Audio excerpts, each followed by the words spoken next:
What's up, everybody? This is the Kent Farm podcast, and I am Clue. Today, we are going to do a full trailer breakdown with some of the boys here. We've got Tony, Ash, and John. How you doing, boys? Yeah, Good, great. mate. How you doing? Yeah, great. Yeah, Everyone's fantastic. going well? So, Ash, you were telling us just before how many times you've seen the trailer already. Why don't you let everyone know what you're on? Lost count after 1,000. It's a bit like that, It's a bit like that, right? I've watched it a bunch of times, but I could pretty safely say that I don't think I've hit like 100, let alone 1,000. So you're doing well. Well done. Bumping those numbers up for the team, and it's awesome to see. You should just say it once so that when they look it up on YouTube, they assume the couple or so mil that are on there are individuals, not just... Yeah, Ash is the Russian single person. Yeah. Mm-hmm. I'm the guy that gets that beats. I think the Infinity War trailer is like 153 mil. I'm the guy that'll get us above that. Yeah, 150. That's right. You'll do it solo, and restore the SnyderVerse will happen, and it's just all on Ash. It's just all on Ash's shoulders right now. I'll do it. All right. Well, let's start with this first scene. So we'll get it going right here with the HBO Max logo and this beautiful Superman shot. Those sound waves are new. Yeah, but did you guys see doing the rounds today? I think Marty or the main Terrio goes by sort of picked up some of the sonic booms showing up in BVS as well. So obviously it was a little bit planned there. It was planned and clearly there beforehand. So I think seeing it from that angle and what we've seen prior to that with the Hallelujah, the first trailer from DC Fandom, they cut out before we saw any of those sound waves.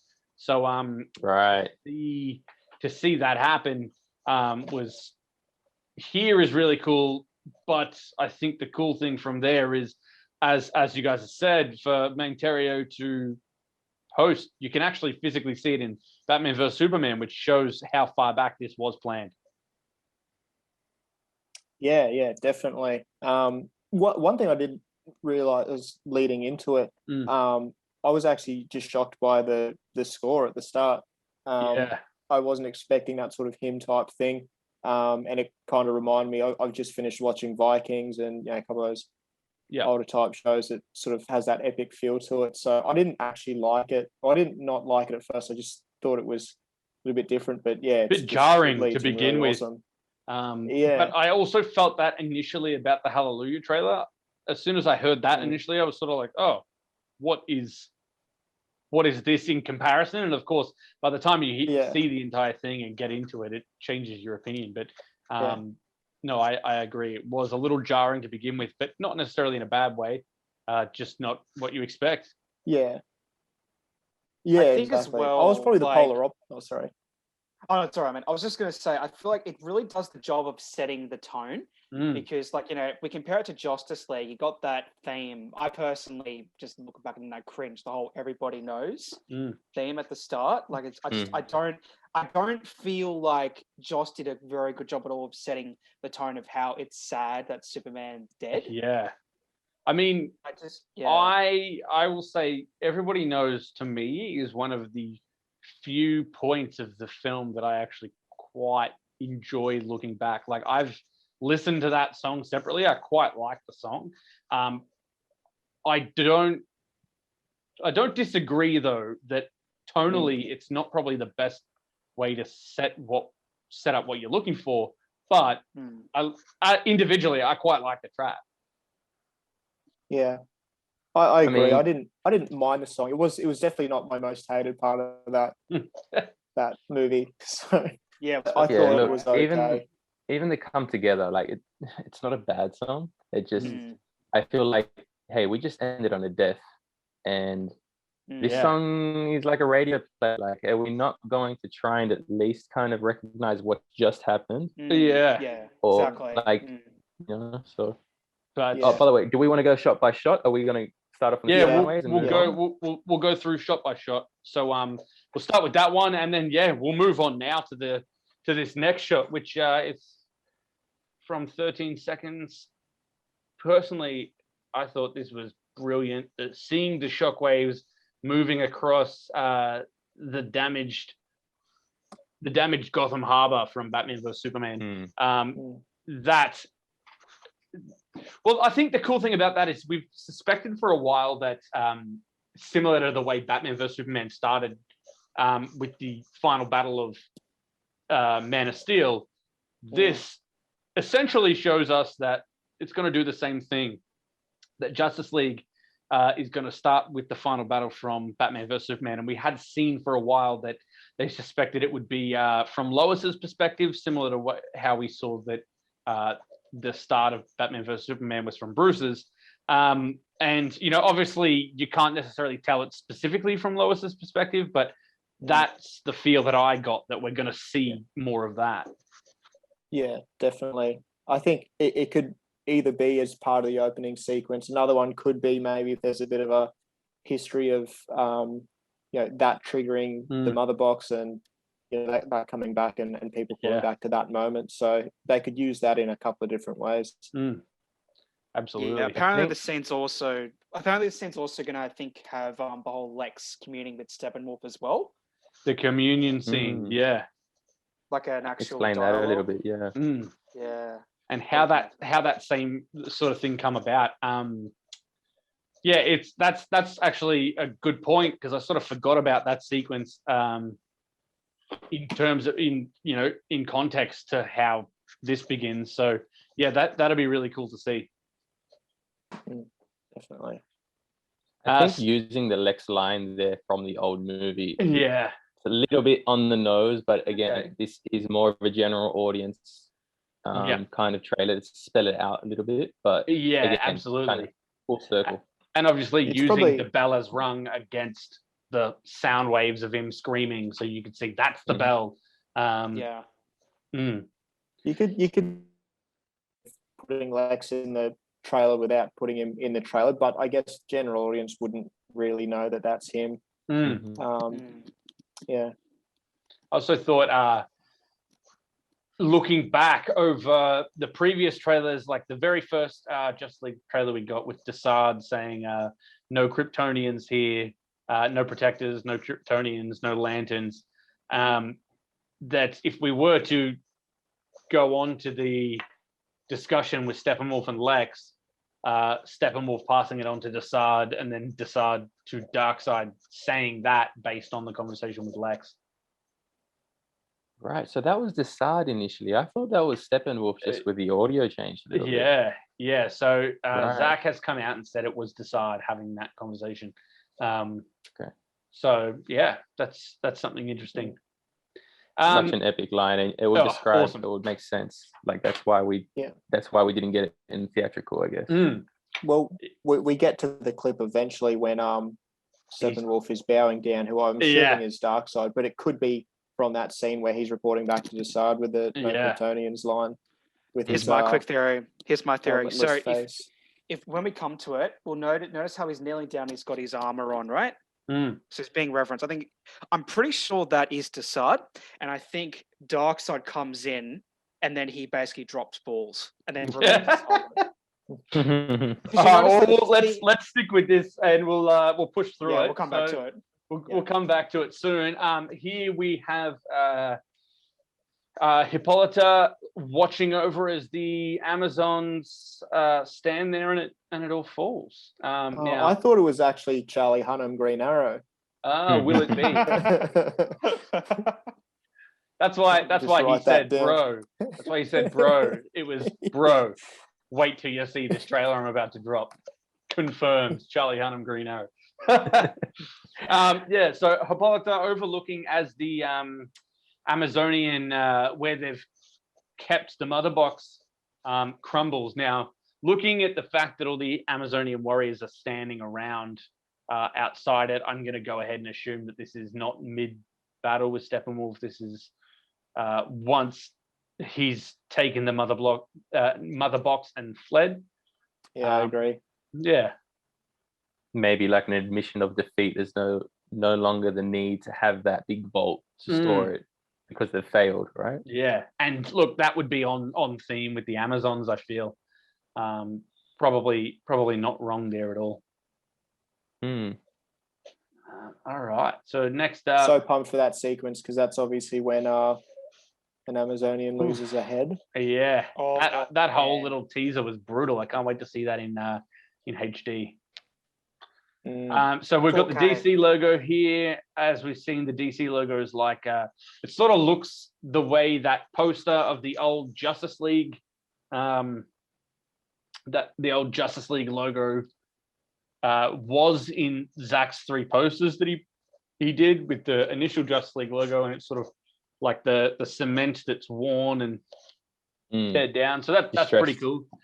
Distressed, yeah, exactly. So that's a cool little acknowledgement there, which, yeah, that's just fun. Fits. Now, this is a sequence I think we're all really excited about here. Gotta say, this is my favorite shot personally. Yes. The Batman or the wide shot? No, this Batman, it's like it looks like a 50 mil focal length. Nice depth of field, just nice backlight. Just now looking at that shot and obviously comparing it to the wide shot of what looks like apocalyptic ships flying around with the parademons and everything there. And I haven't really looked into this. It sort of looks like something has collapsed on the left there underneath it. But I get the feeling that this shot of Batman is from the additional photography. I feel like it just works very well with the final sequence from the trailer. And that's what got me. However, we do know that there are a couple of nightmare sequences. There was some from beforehand, and obviously the ones and the additional photography where they did add that couple of extra minutes. But yeah, what do you guys think? Do you reckon this is 2016 footage or 2020 footage? No, he's definitely leaner in this version. You can tell just by even from the side profile, he's not swollen outside of the cheeks. Even like the shoulders padding, he doesn't look as like swollen outside of it. So even the shape of the back of the head of the cowl and stuff, I feel like it's not like it's been 4 or 5 years. It's been in museums. It's on the tours. It's like he's lost some weight. It is 5 years in the future. It doesn't fit as snug. And it wouldn't, because like it's not like he would, Alfred's not around. His tech wouldn't keep getting better. Lucius, whoever else was helping him, that wouldn't still be around. So absolutely. Sure, this is a reshoot. And I think it's interesting to note that this is, it's been shot 4 years later as well, where the future is 5 years later. It's sort of just naturally the way Ben looks differently. It just happens to fit. It's almost like they were prepared and just sort of said, "Look, Ben, we'll come back in 5 years, see what your body looks like, and we'll work it out from there." I've got a theory. I agree. I think it's definitely additional photography, but I think Zack, being the genius that he is, he's gone on record saying he would rather shoot more than undershoot, right? I wouldn't be surprised if some of these nightmare sequences he actually shot back in 2014 when he did BVS. Yeah. I mean, it makes sense. I feel like he's probably preparing or has prepared a lot. Ideally for me with the nightmare sequences, this is the thing that I'm most excited about seeing in this film, particularly after that setup in IMAX and how fantastic that looked in Batman vs Superman.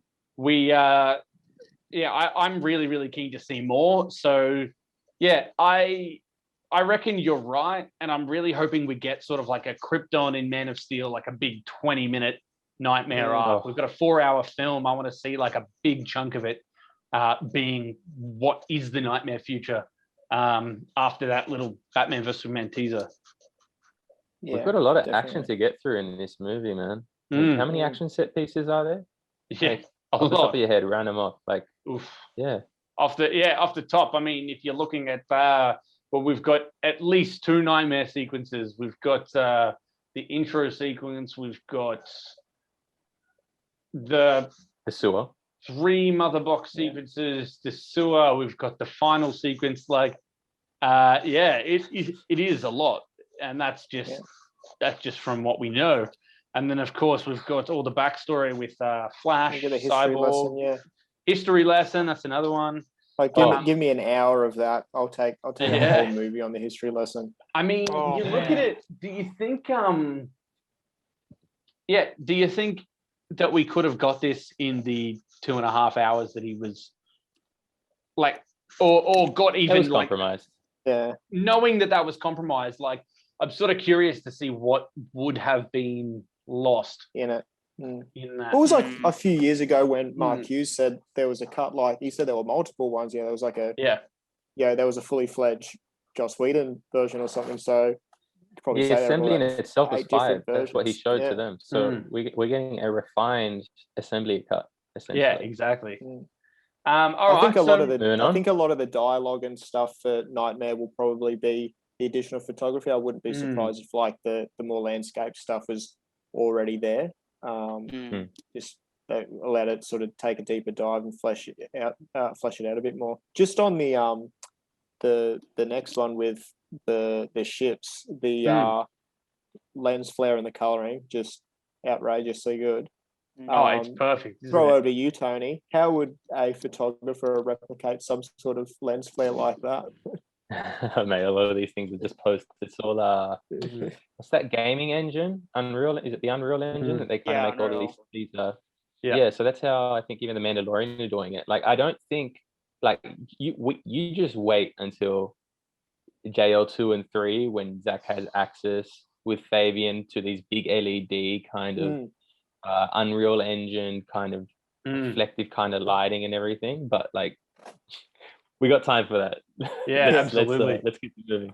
So one thing to point out here, like I'm getting real from this big apocalyptic ship, like real like District 9 vibes from it.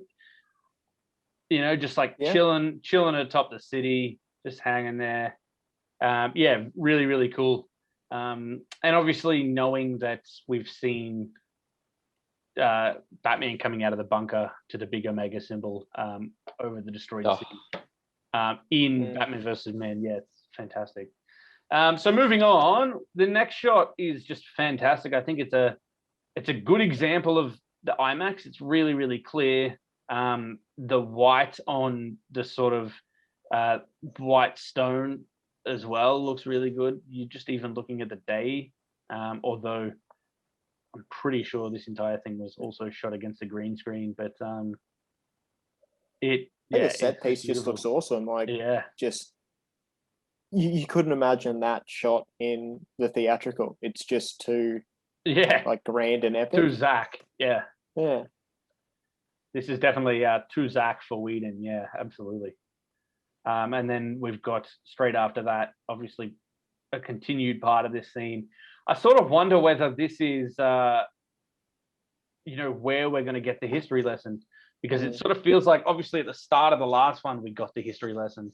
But in this, Diana's learning, and we're starting the film with the Batman vs. Superman final sequence and the bell is rung and all that. So this sort of feels like we're going to get Diana doing a bunch of research before then she ultimately meets with everyone, an hour into the film and says, hey, this is what I've learned. And that's your history lesson. And I think we're seeing that here in her discovering Darkseid. What I'm unclear about in this little scene here is, so she's working in the museum at this point. Yes. Right? Restoring whatever. Is the museum in the States? Is this in the States? Because it doesn't look like the States. It looks like ancient Greece. France, I believe.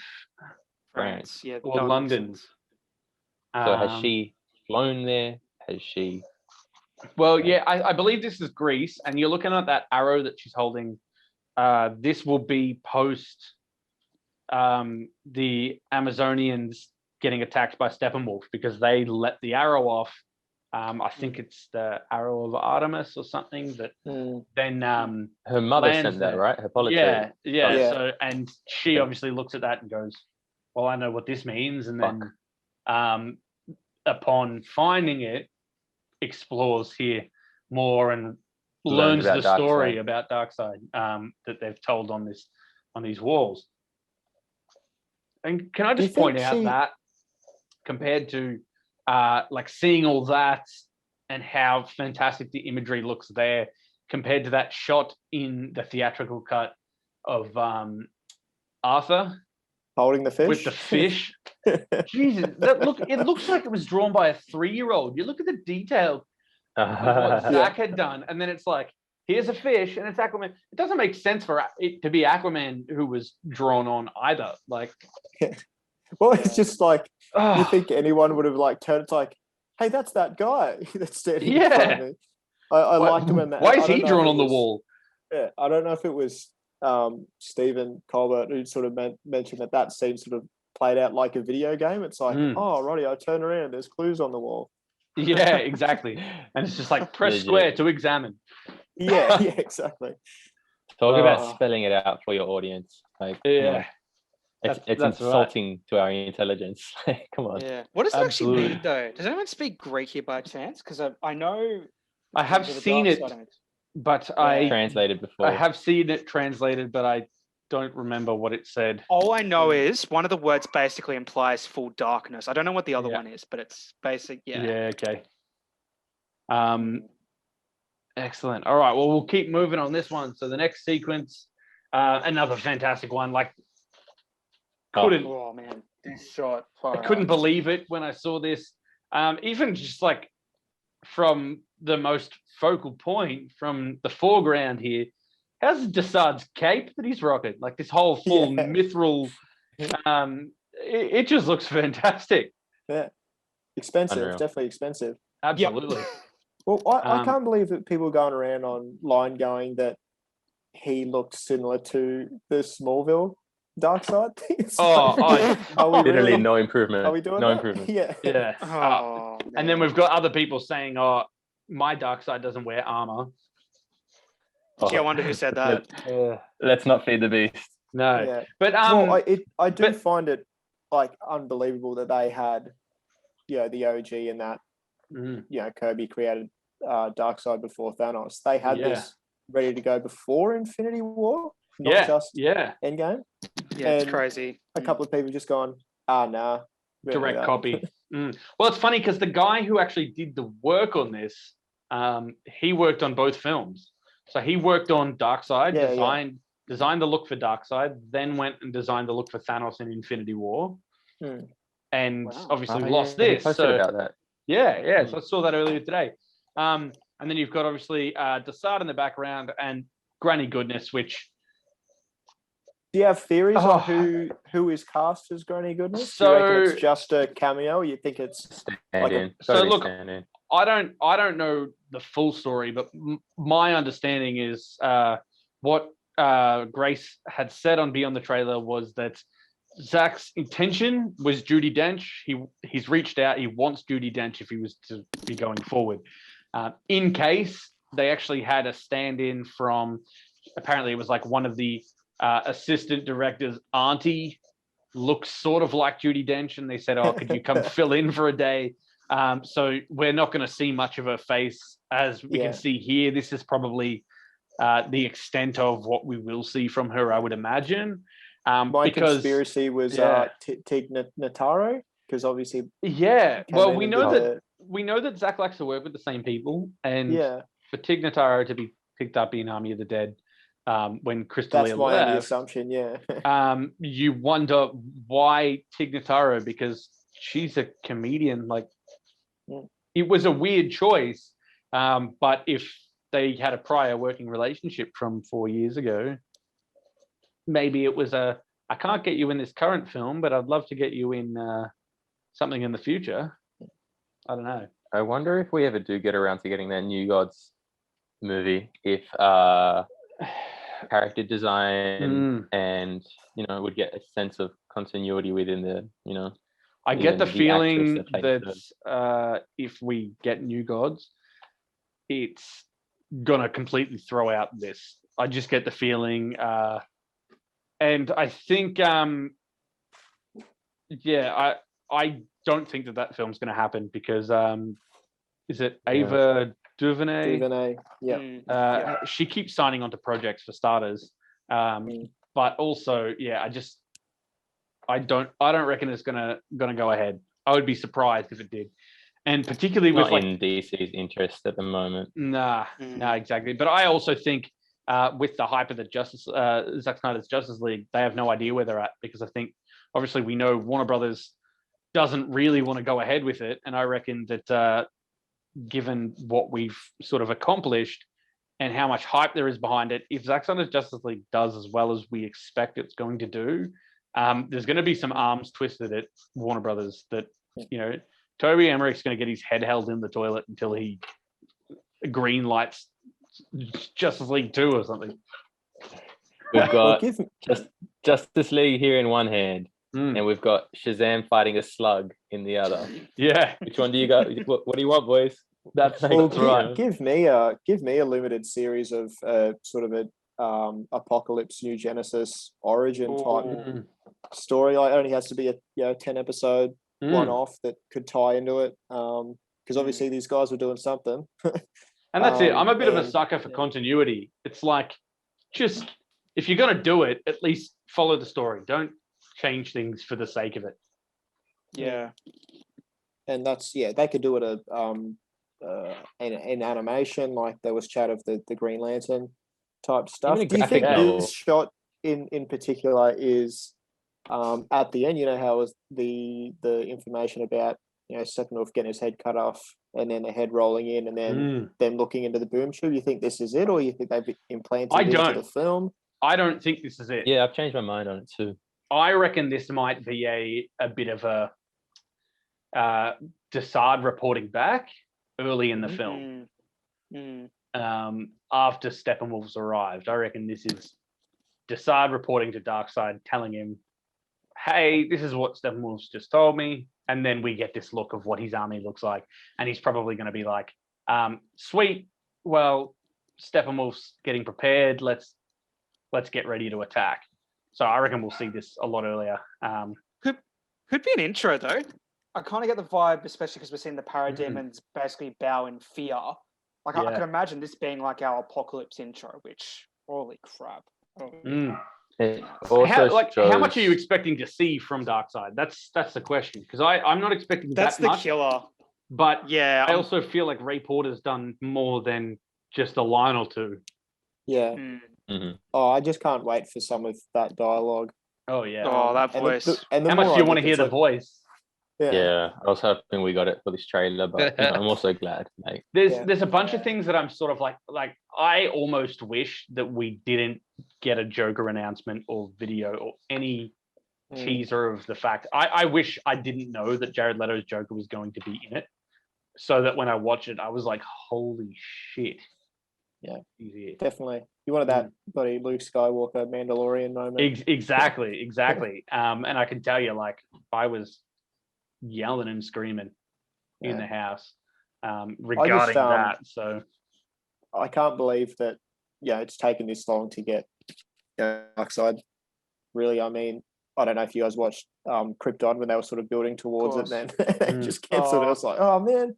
But anyway, they did Brainiac decently though. It did. Yeah. Talk about this armor. Yeah, so this armor, it's just, I think if we've seen anything, it's that Zack Snyder's CGI and what he can do, or what his team can do with CGI, is incredible. It's next level. The fact that Zod's armor, start to finish, was completely CGI'd is crazy to me.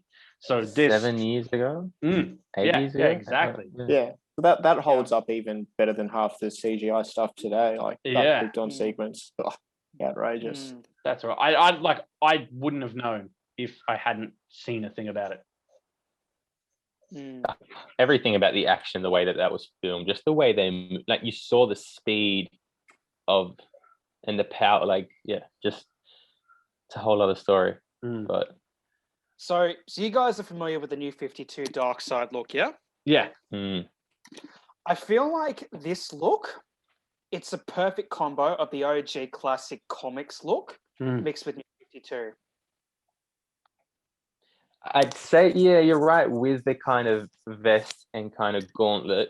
Yeah, it's still got that kind of, weathered moving, similar to Steppenwolf's, you know, how his armor kind of moves with the spikes and it's kind of interactive, whereas, you know, this one still has those kind of slits and that kind of material to it. So yeah, I see that.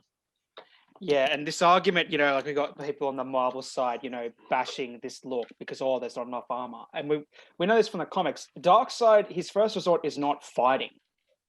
He stands with his hands behind his back and fires Omega beams. He doesn't exactly.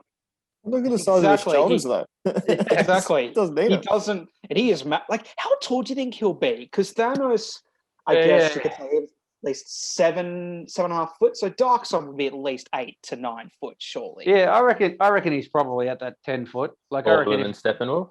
Yeah, he'll be as big as Steppenwolf. Might be a little bit smaller. I don't reckon it'll be bigger. I don't know. That's my theory, that he's more sort of he's solid, but he might not be as tall. I mean, if we assume that's the case. Yeah, because if we assume Granny Goodness is like the size of a normal lady, I mean, he towers over her. Sorry.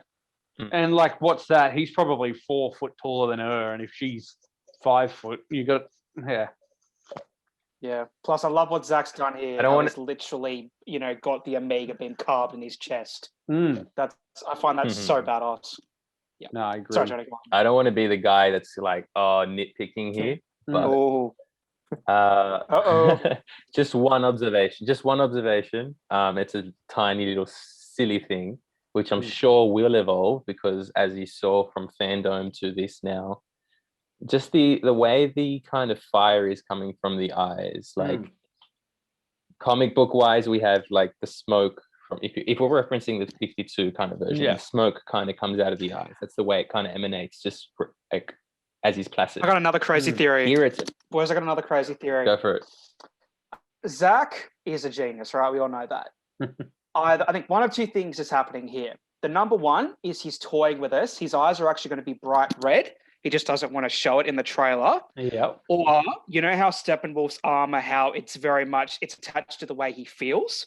So when he's pissed off, that's when the arrows come up.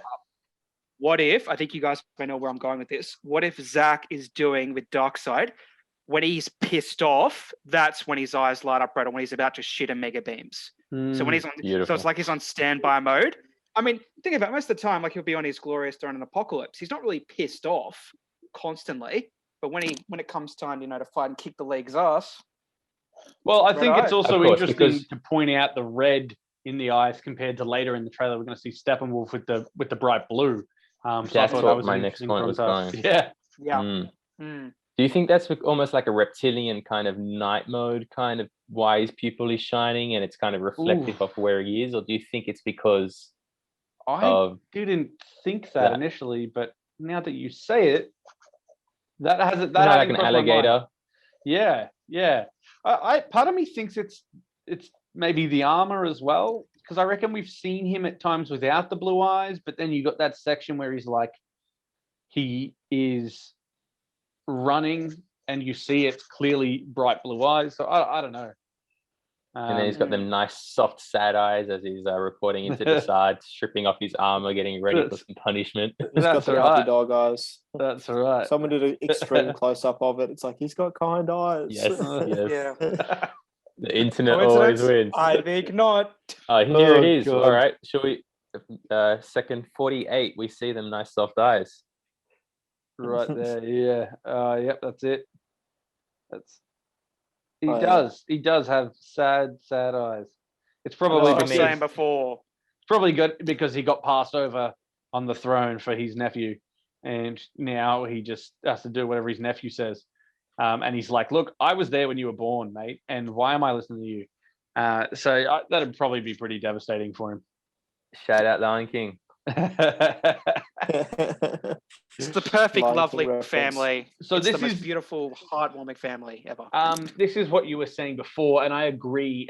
Just based on this look, it's sort of like a communicator, like a hologram.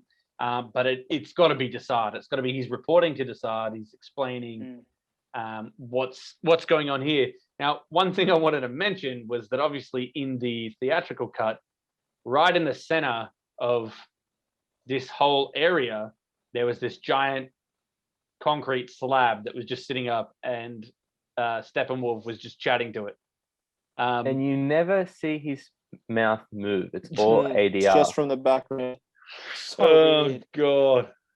One thing that it rang a bell, but there was some of that concept parademon art from Suicide Squad, and the first parademon doesn't really look like a winged one. It kind of reminded me more of that, of some of that concept art from there. So I wonder if there's like a variety of different parademon breed as well.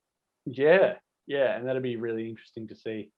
Nice. I got to say, like, I really hope that if they do end up releasing the Ayer cut, they maybe tweak it and add in a scene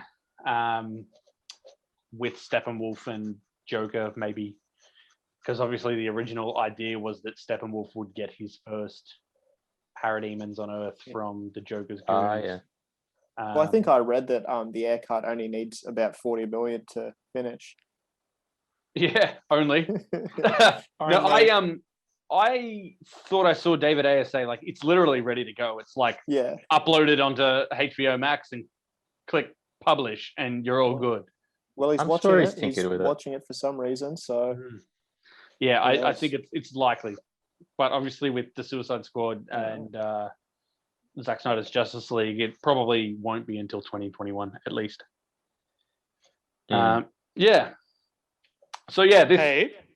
Oh, sorry, boys. I just want to let you guys know I found this art. I shared it on Twitter, and old mate Ray Porter did like it. I want to get your thoughts. Lovely. You see that? Can you see those red eyes? On the throne. Was that you, or did you find it? I think I found it on the Release the Snyder Cut Facebook page. Yeah, I seen that one. But he's on the throne. Pretty good at it. And you see Steppenwolf's head below. Oh. Yeah, but we can come back. Yeah. The helmet. About that original so-called ending. I think yeah. Send that through to me, and I'll put it in. Because I think that's really cool. And talking about the original ending. Sending it through now. And Grace again kind of alluded to it being something that wasn't on the table initially. It is a open-ended ending. We've known that, but is it the same ending that it's always been, or is it something that he's kind of trying to kind of expand on? So I really need to get around. So I'm gonna die on the hill thinking that Lois is gonna get killed. So You're really hoping for that in this one, not in the next? That was never gonna be this one. That was always gonna be next film. I think there was a lot to it before that happened. I need to get away from it because I've sort of just set myself up to think that that's the last sort of scene of the movie, which then would be like, oh well, you kind of need to do something with that. From my understanding, that was going to be the last scene of the second movie in the original 3-movie arc plan. Now obviously I feel like we're getting like a bit extra, because obviously it was originally 3 films and now it's 2 films, or 1 film and then it sort of became 2. I reckon we sort of in this got half, and then we're going to get, if we ever get a sequel, it might be Justice League 2, and that's the full 2 and 3, particularly if it's going to be 4 hours long again. That's just me. My only thinking behind it was when they did the additional photography and they had the slate that said something cool with Darkseid, Lois, Batman, and I'm thinking, so that's the only thing I'm thinking of. There's a lot that could happen. That is very true. They did mention that with Martian Manhunter. Yeah. That's a fair point. That's a fair point. Just going back over this little bit here. Obviously, Steppenwolf nodding his head here. Seen that sweet rock and roll Steppenwolf that we got of him just on repeat nodding his head. As his clothes come off.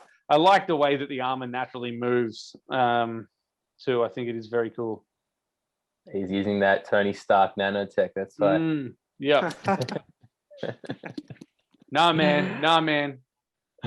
Zack had this plan before Tony Stark came up with his nanotech. Obviously, next up, we've got the Amazon. I thought that was actually going to be the plot point of this movie, is that Stark stole Yeah, we got to get to the Avengers Justice League showdown somehow. Absolutely, and then we can finally show that DC wins every time. Yeah, but then you got Power Rangers and Ninja Turtles, and Yeah, well, that's true.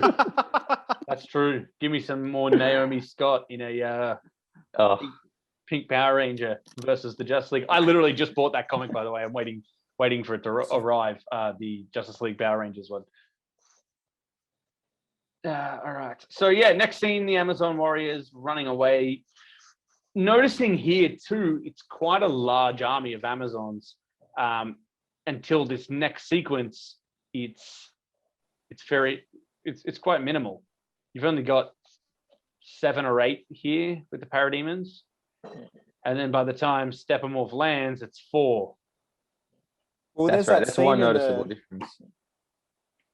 There's the scene in the theatrical where once he's gotten a mother box, the whole army comes down. Maybe that could be it, just another repurposed version of it, and they're on their way to try to get down, and he takes off again.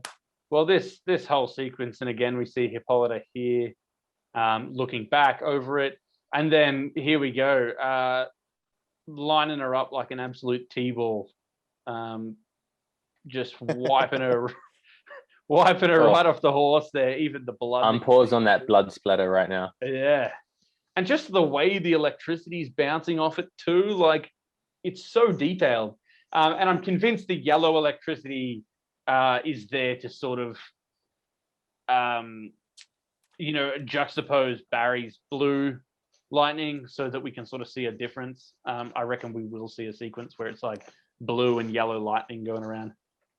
I know that the history lesson is swapped with Uxus now, but do you think that's got anything to do with that axe holding the power of any of the gods? Like, do you think that's actually Zeus's powers that he's got inside there? Or because why else would it be? I know it's a big axe, but like these are Amazonians, like these are warriors. Like, why is it so OP? Yeah, that's a good question. But like the question is then, does this axe, is Steppenwolf involved at all in the history lesson? Are we going to see him? And I suppose if we see him earlier with it, but yeah, that's a good point. Like, I'm wondering if he's still the cause of them losing the battle in the history lesson. That's why he's still on the outer. So got shame, because this shame has to stem from somewhere other than a little bit of jealousy, because it's like it's not just, if it was jealousy, he wouldn't be having them sad eyes. He'd be just give him a pat. Like, and look, I think you're right. It's probably exactly that. It's, he knows that he messed up. It was his fault, and this is his second chance to prove himself, which is why he's been sent with just parademons on his own. Because at the end of the day, Darkseid's thinking, well, if he loses, that's strike 2 and he's dead. What do I care? And if he wins, fantastic. One other thing I noticed is Uxus's skin when he uses the axe initially. And then after, once in that shot that we just got, it's a little bit more dried up, possibly anti-life equation, but it's the same kind of skin texture that Steppenwolf has once all that armor is off.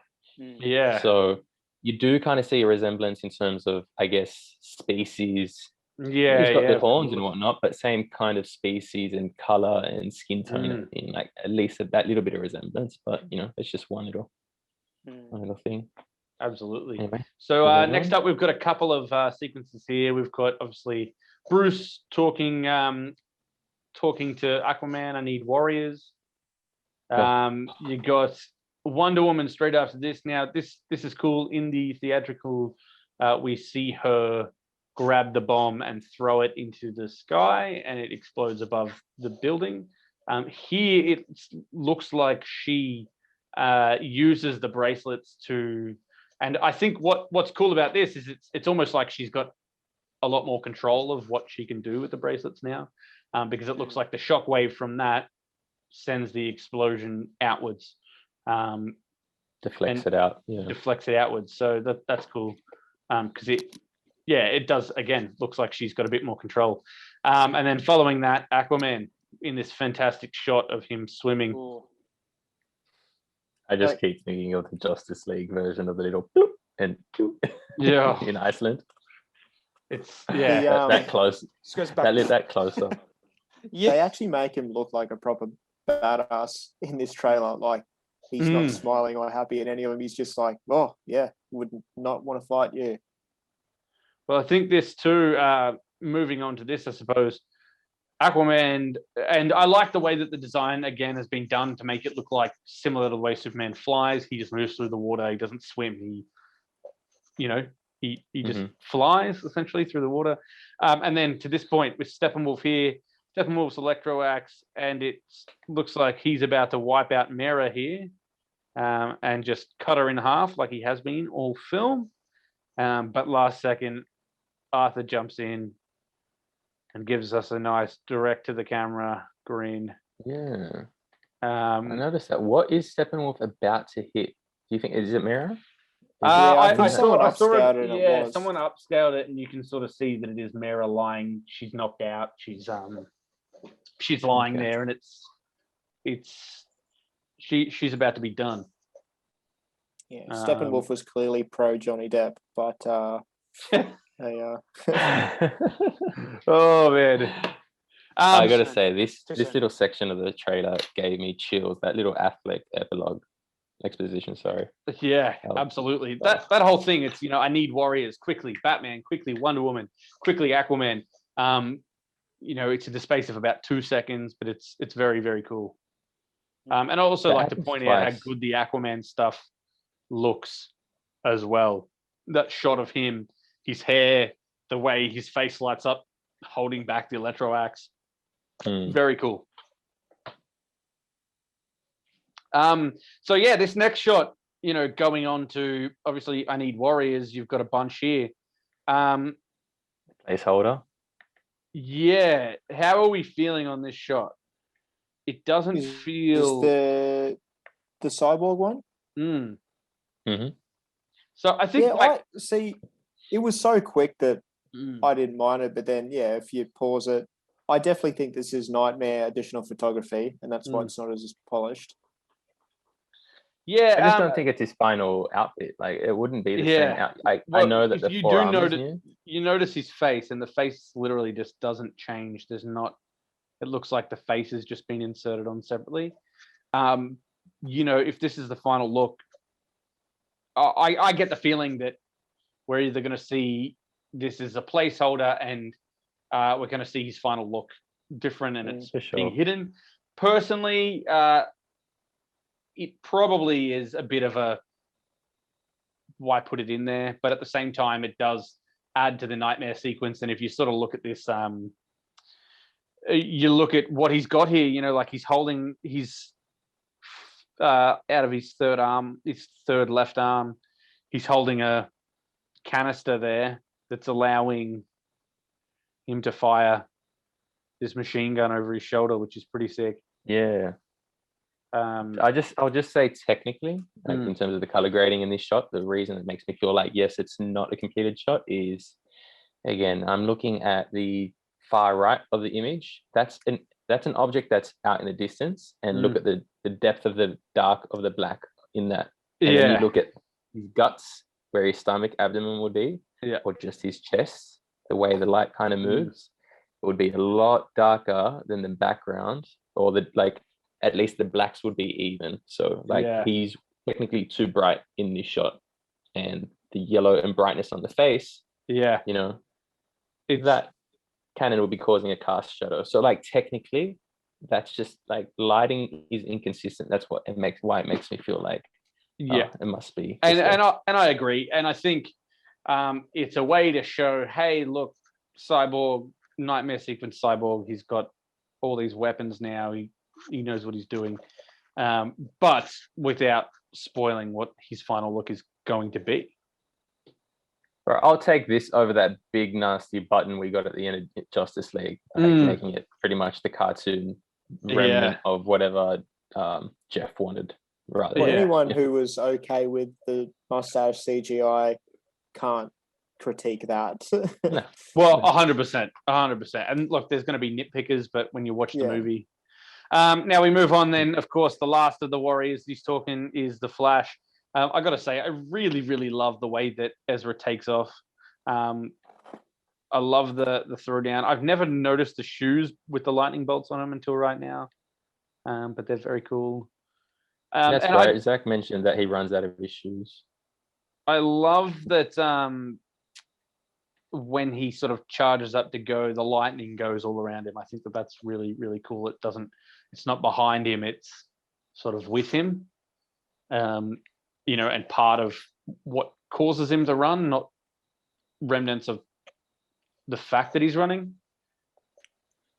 Well, I guess that's kind of how he harnesses the Speed Force, yeah. Moves with him, yeah. I've just noticed that actual shot. So, obviously in the theatrical, it was a repurpose. It was meant to be filmed at night, but they turned it sort of daytime. This kind of looks like it's still daytime. It's sort of early morning though. Like after the resurrection. Do you think it's still based in that? Do you think this is that fight? But I think it's still quite early.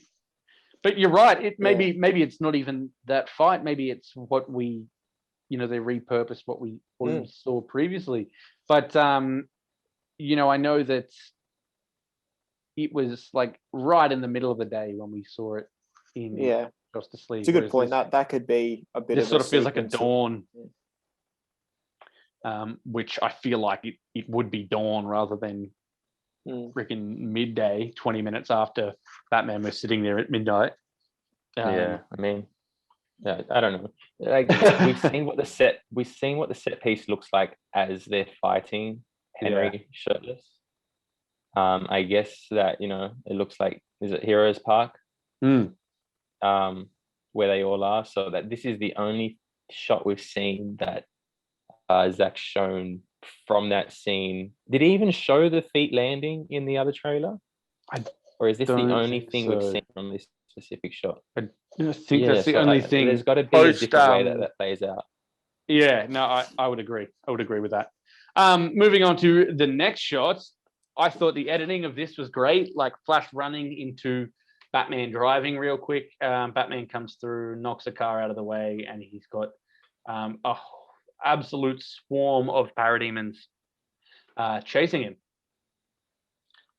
Look at those goggles and tactical vision. Yeah, and I do like the classic Snyder slow-mo in this as they sort of catch up with him and he turns the corner and manages to put the Batmobile up on two wheels. It does change to that classic Zack Snyder shot where you can tell it's him. That slow-mo comes through. It's undeniable. Poor Batman, though. He's going to have parademons chasing him the whole movie. Yeah, absolutely. I know that they use the Fox to get wherever they're going. I just really hope this isn't Russia, just for the sake of it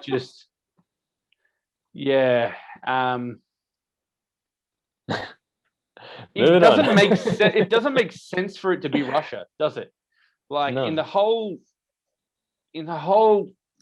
Justice League or DC universe, like you make it Central City, make it Star City, make it something that's different. The theatrical when like the whole point of that I think was that there's civilians but there's not a lot of them, so they don't need to deal with them. But so they built up this isolated Russian family in this nothing, and then there's that scene when they finally decide to run out of the house and there's like a whole city of people that run out behind them. It's like so they weren't. Yeah. So they tried to make it like a Chernobyl kind of thing. Yeah. What does Barry say when he sees him and he gives him the wave? Oh, Doibrovsky or something. I don't know. Chevsky. Oh God, Jesus. And then sorry. Go on. No. I don't want to get into. You don't want to get it. It's just nightmare. No Justice League. None. Continue. All right. So this next sequence, fantastic. It looks like what was set in the sewers. Steppenwolf jumps up. Wonder Woman blocks him with the shield, and he lands behind it. What I thought was fantastic about this is you see There's about 5 or 6 parademons around it.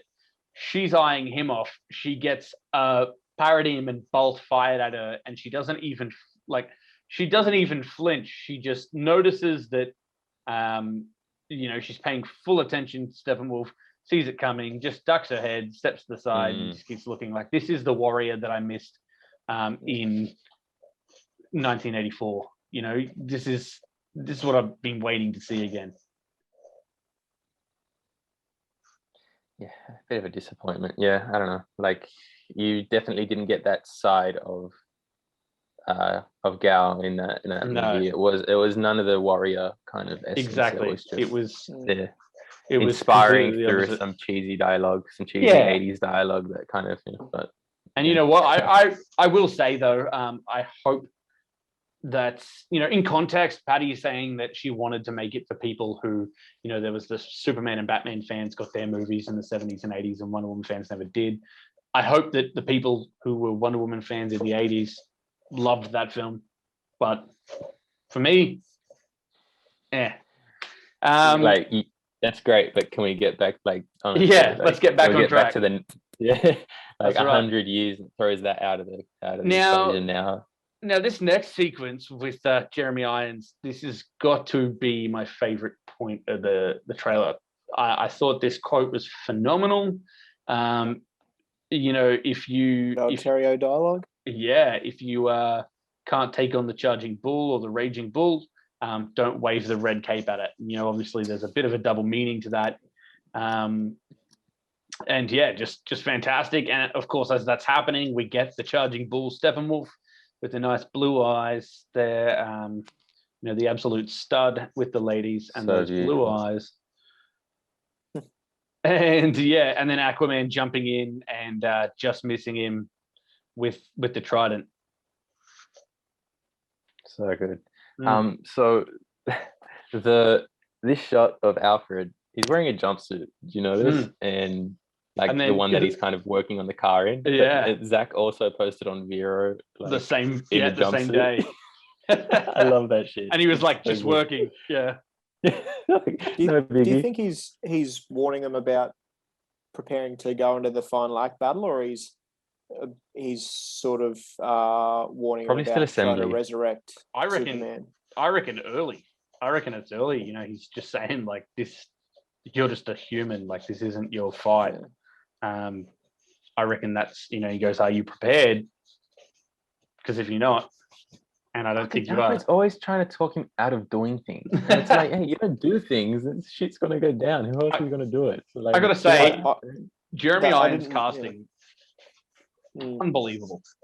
I didn't realize how much I missed that after revisiting and going back and watching more BVS. I'm like, how do you cut Jeremy Irons? Like, he was probably in a total like 5 minutes that whole movie. Yeah. And he was so good in the previous film. So, next sequence, obviously, this nice shot of Supergirl's leg. This is where we're getting the history lesson, I think. History lessons have got to come at this point. I love the whole presentation. I love that. Yeah, no, I agree with you. I love that we've seen the photo. The photo here that the hologram is coming from Cyborg. That Cyborg is putting this through. I thought that was really cool touch.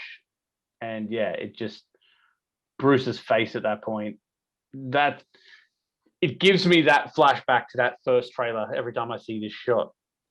The pain in his eyes, it's like he looks like, yes, acknowledging I've failed and I've got to figure some shit out. And then of course straight into the Superman on the bridge there, the Superman logo, the black suit Superman logo, and Lois standing there. And that's the shot everybody knows kicks in, I'm pretty sure. You got like a little speed ramp transition into the Shard and London Bridge. Yeah. And back to Metropolis. Like, are we just trying to show the scale of like where his death has sort of gone through. Effective, and then of course that shot of Lois is her looking up into the sky, seeing Superman floating above that we've seen in the previous trailer after the resurrection. Okay, so her seeing Clark in the sky and being like, "What the fuck?" After, sorry, my language. And seeing him and tripping out. And then we did get her with the big guns line, and okay, it might play out differently, but she's seeing him in the sky, and then obviously the fight must happen not long after that. So it's either he takes it to the farm, or she shows up at the fight. It's very Frankenstein. How I got another theory. I got another theory on what the big guns are. Armored suit, BVS round 2. Oof. I heard rumors a while back. I don't know. This could be absolute BS, but I remember it was one of like those early leaks, right? Where apparently they fight again after the resurrection, and basically Superman just kicks his ass. Because so it seems to me, at that point he doesn't. Yeah, he's unleashed. So and then Batman, something's definitely bleeding. Yeah. Oh god, and clearly all those scenes. Oh god, I hate that scene. I know. But all the scenes of Batman, they're clearly they were clearly reshoots, right, by Whedon. So yeah, I'm just if you're thinking going Zack and going, what would Batman do? He wants to be prepared, right? Armored suit seems to be the most logical thing. Yeah, I would see the War Machine in anything leading up to this, and we got the tactical suit in this, but there's no context as to how it comes about, why it's needed. If it's when it because we got Alfred working on the voice modulator in the previous one, so it kind of hints at the tech is being upgraded, but there's no context. It's just literally they show back up at the cave, which is not the cave, it's the hangar. So if it's the hangar initially, then back into the cave once he kind of trusts them. So first battle, second battle, first battle doesn't really trust them afterwards. It's trying to piece this thing together is a fucking bitch. All right, so next up, what do we got? Again, nightmare sequence. No, not nightmare sequence. This is going to be although it sort of looks like, I reckon the ship's a history lesson. But if you're looking in the background, it sort of looks a bit like Themyscira. It's like on the island there. So whether the initial history lesson was that, and then of course somewhere around Themyscira. And then of course, but we do get parademons at Themyscira. Uxus causing the anti-life equation here. And then that last close-up of him as he does that, like how refined is that? The crackling in his face, and definitely compared to what we saw previously as well. Yeah. Also the shape of his eyes, it's not like that big circle beam. It looks like his pupils are defined nicely, and he'll have puppy dog eyes as well, I reckon. I'm gonna back that in. I think it's been the theme of the show so far, and puppy dog eyes. That's it. And then we've got next shot, the Jonathan Kent photo landing in the water. Was the photo in the theatrical? Did they have some sort of photo reference? I don't remember it being, but I thought that was that's a good shot with and you've got obviously Clark being lowered in the background.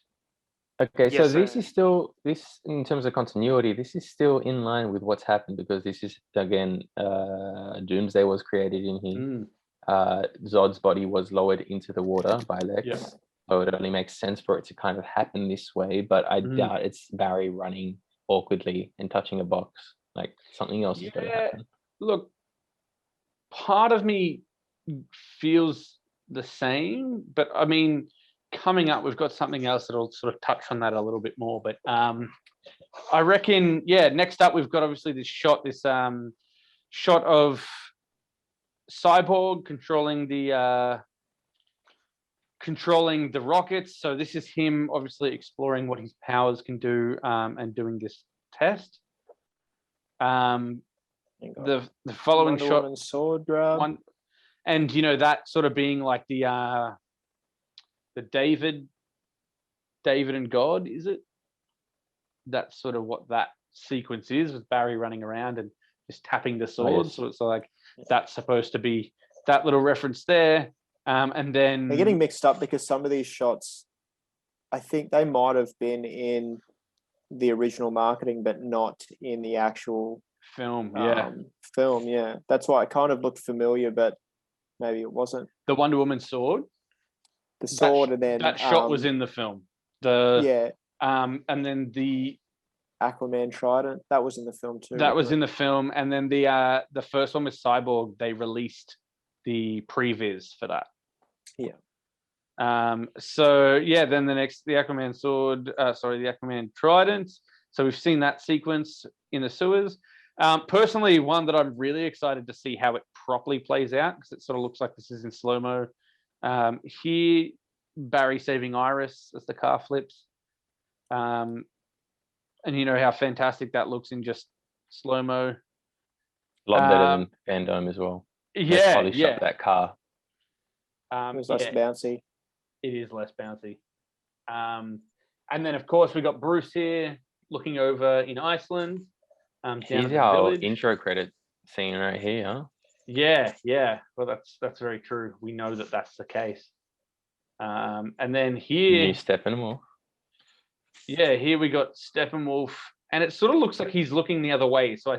And you can see the shield down the bottom there. So I feel like this ties hand in hand with this sequence we've just seen where Wonder Woman ducks the Parademon bolt being fired at her, and Steppenwolf's focused on her. So he swings at her, and Batman's taking him on. And is just quickly on this little thing. I think I heard Zack mention something about Wonder Woman being like, "Hey, that's my thing about the gauntlet," kind of deflecting a little bit of the power. So who knows? Maybe him and Alfred have sort of seen what she does, and he's already got his Babel protocol going. Yeah. Who knows? That's it. So the thing that I think is a little bit new here is that shows it's a little bit, obviously. The initial cut is just in the grass alone. The crops around Clark, I feel like really, it was a lot taller. The grass where they're probably in a different area, granted, but I feel like that was used to mask a lot of the of what was going on. The sky was also a lot more saturated and pink at the time too. So, kind of feels like she's showing him. It feels like it's sort of like he's lost his memory, and she's like, "This is your home. Remember this?" I really wonder what the dialogue is here. What is she trying to remind him of who he was? Does he not remember? Yeah, he does look a bit hesitant there. Just quietly, I look like that with my shirt off. Oh, nice. I mean, if we really want to get the subs up, take it off. We'll one day. Yeah, we'll pull all those Henry Cavill stands in. I don't want to send anyone away. All right, and then next shot, just the fantastic. We've got like the first flight part 2 or second flight. Yeah, just looks phenomenal. I reckon this outside of that the flare and the nightmare early on was just did it for me. This part of the trailer was like, whoa. Yeah, I can't wait for that sequence. It does look absolutely phenomenal, and I just love that Zack, because originally I think there was kind of a light white background in the S. I just love that he just had it as black, so just the silver S just pops. Yeah, I love that he went with that design personally. No, I 100% agree, because we really needed it to do that. And I think the cape is also looking a lot darker than it did too in that initial footage. Where it looked quite so charcoal. Yeah, but to be fair, I suppose the footage we got was low res, so maybe that's it. Now it's a bit more detailed. So yeah, then he takes off. We've got straight from the takeoff to the transition to the flying transition with Cyborg, where it looks like he's flying off a rooftop. I wonder if that's part of his first flight. Yeah, it sort of feels like that's what it is. Then we got the flight over Themyscira to what looks like Steppenwolf fight. Yeah, and it sewer fight. Yeah, it looks like the sewer. Now, from memory, did we have this tank? Yeah, we did have it in the Nightcrawler. Yeah, the Nightcrawler in the sewer initially, didn't we? Yeah, but Steppenwolf never attacks it. He just gets away. Yeah. So maybe they are trying to retreat here, and he's going for him. Yeah. And it sort of looks like, they never, it got destroyed and then that was it. Whereas it transitions from Steppenwolf attacking into the War Machine right here. And it feels like, they've gone, all right, well, one of our big tanks is destroyed, the Nightcrawler, which is super powerful. What do we have? I did think that shot with the bat tank type thing, looking in the background, I was wondering if this was Nightmare, if that was Apocalypse in ship. But I think if you zoom right in, it's probably just a bit of the third act or something where it's a bit everywhere sort of destroyed. And to point out too, if you do zoom in, it sort of looks like he's gone back to the BVS suit with the grey. And it looks like the cape is a bit frayed there too, which I thought was really cool. Yeah, I'm really interested to see where this plays out in the movie. Yeah, absolutely. Next say up, from the color of the go.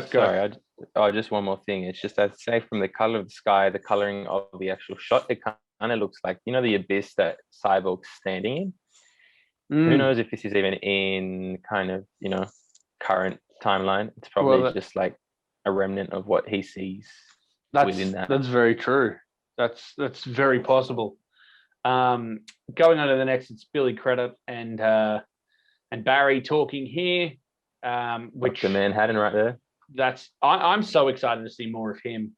I think he's a phenomenal actor. I don't know if you guys have seen that Apple TV series, The Morning Show, or Morning Wars. It's called here. It's fantastic. It's like Steve Carell, Jennifer Aniston, Reese Witherspoon, him. Definitely worth a watch. Great cast. Yeah, and then there's a bunch of other people that you recognize, and they're great.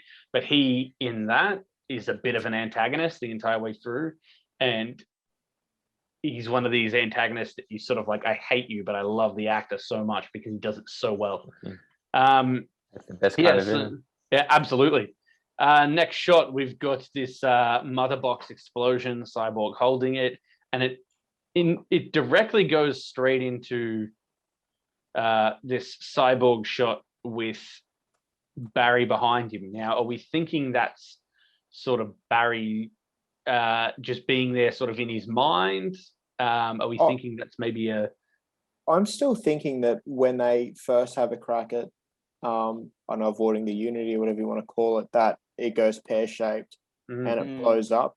Barry runs back in time. And there's that one snippet of him running, and it looks like the ground is being rebuilt in front of him. So I reckon that he goes back in time briefly, fixes it, and that was ideally meant to lead into the original Flashpoint where he goes, oh shit, I can turn back time. That's my theory with what happens there. And then we've got obviously this next shot. Steppenwolf is grabbing the mother box in Atlantis, or the Atlantean outpost. We've got Clark with Lois and Martha. This is a great shot of Batman jumping down the sewers onto the Nightcrawler here, being shot at. Another sequence here. Now, somebody pointed out that this is part of the sewer, but that shot is actually, I think it was Gaza pointed out, that shot was actually used in the theatrical cut in the final sequence, which I thought was interesting. He's sort of, they've taken that direct shot and then just put it into the repurposed it into the final sequence. So who knows? We got Barry starting to run back in time here by the looks of it, and everything's sort of moving backwards as he runs against it. That is something. Same sky, same coloring as the Cyborg, vision. Boys, I'm going to have to shoot. Sorry, I do need to take off. But no worries, awesome, John. Looking forward to do it again. Good luck with the rest of it. And Clue, let me know when your next couple of ones are on. Always keen to jump in. Absolutely. Absolutely. We'll have you on again. Thank you very much, John. Thanks, John. I think my camera just went flat. So take care, fellas. Hey, how's the timing? Take care, John. So next we're going into the shot of the League. walking out. Now, that one was for me one that I just thought, okay, well, we've seen that photo a bunch of times, we've seen that shot, but I will notice that here they're talking about Cyborg looking too thin. I reckon he looks absolutely just like a beefcake in that shot. Yeah, I wouldn't worry. Like, I think it's I don't think that's going to change too much in final version, but he looks great, man. Like, I reckon he looks fantastic there. Yeah, his waist is too thin. Come on. Yeah, come on. I reckon. Yeah. He's looking really good. Yeah, obviously next sequence we've got this Age of Heroes. About the Diana or the next shot. The corner of the frame in parts. Yeah. All right, go. So obviously, there's been a bit of talk on the internet that the corner of the framing looks like it's up against a green screen. Oh man, Ash, you take it away. I'm sure you got a theory about this. Actually, believe it or not, on this one, I only saw the green screen theory a day ago, and I saw that you know more than me, man. So you should. I mean, like, to be honest, I don't know if it's something that he's trying to not show us. I don't know if it wasn't picked up. I mean, it's very unlikely that it wasn't picked up and it's for an intention that he's, hey guys, just hold on. Like, this is the assembly for everybody else to see, but I got something special coming for you. I initially thought this was just a BTS press shot initially. I didn't think this was actually in the trailer until I went back and watched it. So does this replace the whole dislocated shoulder scene? Is this the Steve Trevor kind of speech kind of substitute? I don't think it's green lighting coming in. For sure it's not. It's got to be changed. It could just be the edge of a corner, but it's got to probably be in the, I don't know. I think, is it in the Fox right before they suit up and go to the battle? Or, she's wearing the same outfit as she did on the plane in DVS. Same jacket. I think it was a red jacket. Yeah. Just as you've been talking, I'm just looking right now at the original trailer, the very first one. Unfortunately, because of the aspect ratio, you can't see like that section. Because I was hoping we'd be able to find something, but hoping it's not a screw up. I can't imagine it would be, and particularly if it was, with like they're going through frame for frame. If it was a screw up and they hadn't picked it up for some reason, the talk on the internet will be enough for them to go, oh, whoops, and fix it up. But I reckon there's probably something there. It looks like the end of the cargo bay, like doors open. Maybe they just it lines up perfectly. Yeah, it's not like a random part that just sticks out. It seems to perfectly line up with like the silver bar looking thing. Exactly. Yeah. So I reckon we'll see something. Next up, this shot of the Atlanteans and the fight in the history lesson, just wiping out the Atlantean. That's an Atlantean? No, sorry, the next shot, Atlantean and Amazonians. So we've got Amazonian and then the Atlantean king straight after. Oh, yes. So the Atlanteans were on land at this point. They weren't sunk. Yeah. Okay. Yeah. Were they human or metahuman or? I feel like there was aspects of metahuman, but we find out in Aquaman that they were they evolved, right. And so I guess we'll see how that comes along. This next shot of Batman swinging, I think is just phenomenal. So Frank Miller, it's just beautiful. It sort of gives me remnants of reminds me of that shot from Batman vs Superman where he jumps out of the way when Doomsday is firing the beam, sort of like that for this. And then you got Aquaman, this shot that I believe we lost in the trailer, which was him skewering about 3 parademons in one hit. So epic. We got another one. This is the beheading? What's that? Do you think this is the beheading? Definitely plausible. I think what's cool about this shot, and we don't see the full shot in this trailer, but I love that she seems to be using the sword to deflect it, and the lightning deflects with it. So it's sort of like she dances around the lightning by knocking it out of the way. Yeah. We got Cyborg flying through here, barrel rolling as he as the city sort of crumbles around him, which is such a beautiful shot. Yeah, it's just really, really, really good looking shot. And then, another one of my absolute favorite shots. We got Clark appearing here, boom tube in the background, and that looks to be the end of the film. I think there was a comparison. They actually did use this shot they used this scene in the second angle, but the second angle, and it did not nearly look as good as this. No. A wide 3/4 low angle shot compared to.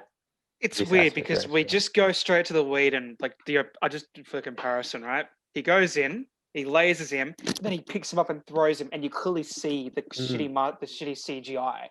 So it's like there's obvious so to me he must get really brutal here. I mean, we all know what's about to happen to old mate Steppy, but I just feel like this is like a Soups Unleashed moment, if you will. Well, I sort of pointing out I've got it frame for frame here. The heat vision looks more reminiscent of Doomsday's heat vision, that was more like unstable, and whereas Clark's tends to be two beams. You'll notice if you go frame for frame, it's beams, and then the beams get thicker and they're unstable and sort of flickering, but obviously much, much more powerful looking. I do prefer this. It's more juiced up. He's more juiced up. Agree. Because Zach, you guys, I think did you guys see that interview he was in? I think it was, what was it called, like the 1 minute something? I don't know if you guys watched. The Minutemen, yeah. That's the one. So Zach was pretty much talking about the whole, from the comics, the whole regeneration suit, and how this kind of like has Clark, he's really like juiced up, like almost like kind of like how we saw him, when the sun shined on him after his face got, pretty much blown up in BBS. Yeah. So he's all juiced up. I guess so, but like you see in Reign of Superman, for example, it takes him a while to get his powers back. And I'm guessing there's going to be a little bit of, taking liberties with that and, going straight from resurrection to OP, most powerful version of him straight away, I guess. Who knows? I guess the black suit's just going to soak up all those rays and get him even more powerful. It will be interesting to see whether they do reference that or whether it's just like a cool. He's back. I think it's probably glossed over, yeah. And then of course this final shot, here, they said the Age of Heroes would never come again. It has to, which feels to me like the other side of that conversation they're just having. Here we go. That's it. Now, obviously, Zack Snyder's Justice League pops up here, and then this is what we were all waiting for. Jared Leto right on the end. We're living in a society. He's the close-up of Affleck here now. I gotta say, man, I prefer this look. I'm not gonna say I didn't like it before. Like he looked epic before, but this leaner trimmer. Look at that chin, man. I know the cowl doesn't fit snug on the nose and it creeps out just a little bit, but again, you got to think this is a broken down Batman. It's not suspend belief a little bit. This isn't a bad cosplay. This is the effects of 5 years in the trenches going through hell, and so sort of looking at this too, I'm noticing you can't really see much of his right eye, and I don't know whether that's looking at the framing, it's like, I don't know, frame by frame you sort of see it a little bit, but I don't know whether it's just the way it was designed. But to point out, we've got Cyborg in the background with a coat on, so this feels like what we're talking about with the Cyborg before not being in his final costume. In terms of costume, though, Batman's in a trench coat, but for Cyborg to be in a trench coat as well, what is that? Maybe just a uniform that they all wear amongst each other? I don't personally think so. What I thought the Cyborg Nightmare version would be was the full mask for some reason. I didn't think it would be a trench coat. So that's the flight. Yes. The flight And then we've got Jared Leto's Joker. The way he says Batman, just phenomenal. I reckon it's just, and finally able to see those two on screen again. The fact that he's wearing the police vest over the straight jacket is great as well. That Suicide Squad continuity right there. Yeah, when he saves Harley. Yeah, exactly. So I don't know. It's I think it's very cool. I'm very, very excited to see that. The issue I take with this is that it's the same issue I took with the fact that he was shown so much in the Suicide Squad stuff, was that we knew as fans that he was only going to be in a couple of minutes. In Suicide Squad, he wasn't a main villain and he was going to be in a bit, but the general audience look at Joker and go, oh, well, Joker's a big deal. He's going to be a main part of it. So I feel like showing this, you got 4 hours of footage and Joker's going to be in 4 minutes max. That I feel like might be something that general audiences, it affects them. But you know what? We're still going to get such a small sample size that people are still going to be torn and indecisive on it because, again, it's such a small sample size. Yeah. But again, you think of this going into this as a proof of concept if you want more. This is a taste test. Exactly. You like what you see? Okay, you think of the pool Jared has, you think of the nominations and all the buzz that he attracts, all the general audience that gets attention because of him. Zach needed this little tiny push just to help with everything else that was going on in terms of overseas market and all that. This is the thing. That's why it's at the end. Also, it's not like the movie's about him. Think about the dialogue between these two, the history. Why are you killing all of a sudden? Now you're just like me. Now, you're taking the fun out of it. This was my thing. And so where, is it water under the bridge with these two? Or is he just antagonizing him? Is he still tight? There's so much that I'm looking forward to. Yeah. And I think, I would say there's going to be some very good dialogue. And I feel like it will be mostly a setup for if they were to go further. That they're talking about the Joker stealing the mother box. Being the main aspect of the nightmare sequence. Can I tell you guys my Injustice nod theory for that? Joker? Please. So we all know the great opening to the first Injustice when Supes rips Joker's heart out, right? Yep. I don't think this was filmed, obviously, because obviously Cavill didn't come back for any reshoots, but perhaps for maybe Justice League 2 and 3, can you guys imagine if we see Cavill's Superman come up and basically kill Leto's Joker as he steals the mother boxes? I'm on board. I'm so on board to see, give me more Nightmare, give me Injustice Superman. If that's where you're going with it, and look, it is where they're going with it. But I feel like we're just not going to see much of it. But if they're going to go ahead, I would be on board with them going, oh, look, we just want to focus on a Injustice movie from here and make that the entire next film. Go ahead. I'm entirely up for that. I mean, Zach's already done the whole Superman logo on the soldiers. It's already a good step. Exactly. He's got his army and stuff. Superman's regime.